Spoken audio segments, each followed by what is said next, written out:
It started with the sound of scratching in the walls. I thought it was mice at first, annoying but nothing out of the ordinary. It was an old building, after all. Creaks, groans, and vermin were just part of the deal. At least, that's what I told myself.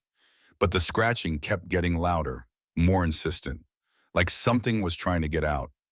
I lived alone in a small, cluttered apartment, so the thought of an infestation was annoying at best, terrifying at worst. I didn't want to deal with traps or exterminators, but after a week of the constant noise, I had no choice. I started tearing apart the kitchen, pulling back cabinets, inspecting the walls. I even knocked on them to see if I could hear anything moving inside. That's when I saw it, the hole. It was small, no larger than a fist, hidden behind the fridge.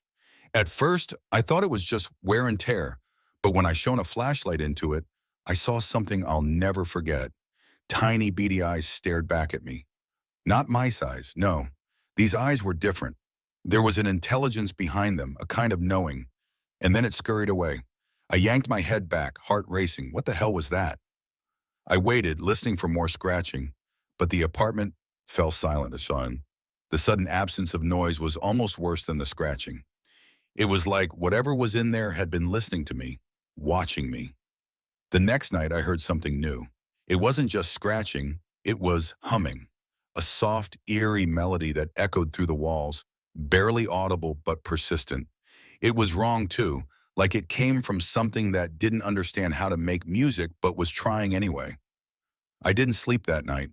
The following day I was too terrified to go to work. The humming continued, growing louder, more distorted, as if whatever was in the walls was getting impatient. I kept pacing, peeking at the hole, but I couldn't bring myself to go near it. And then I heard the laughter. It wasn't just any laugh. It was childlike but warped, like a child who had learned to laugh by mimicking someone else. Not because they understood joy, high-pitched, stuttering, and echoing throughout my entire apartment. That's when I saw it. I don't know how it got out. I never saw it crawl through the hole, but there it was, standing in the middle of my living room. A small teddy bear, no more than a foot tall, sewn together from mismatched materials. Its eyes were black beads glittering in the dim light. The fur was patchy, some parts worn down to the fabric beneath, while other parts looked fresh, almost too fresh, like it had been recently added. And then I noticed the bones. The bear wasn't just made of fabric and fluff. No, peeking through the seams were tiny bones, human bones. Little fingers, ribs, a skull fragment, all stitched into its body like grotesque accessories. I stood frozen, unable to move as the bear tilted its head at me. It waved. The laugh started again, but this time it wasn't coming from the walls. It was coming from the bear itself. That same horrible, high-pitched imitation of a laugh echoed through the room as the thing took a step forward. My stomach twisted. Every instinct screamed at me to run, but my legs wouldn't respond. It took another step. And another. I backed up, finally snapping out of my paralysis. I needed to get out, to escape this nightmare. But just as I turned to bolt for the door, I felt something sharp grab my ankle.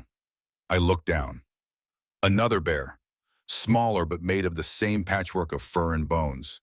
Its tiny hand, or paw, whatever it was, dug its bony fingers into my leg, holding me in place with unnatural strength.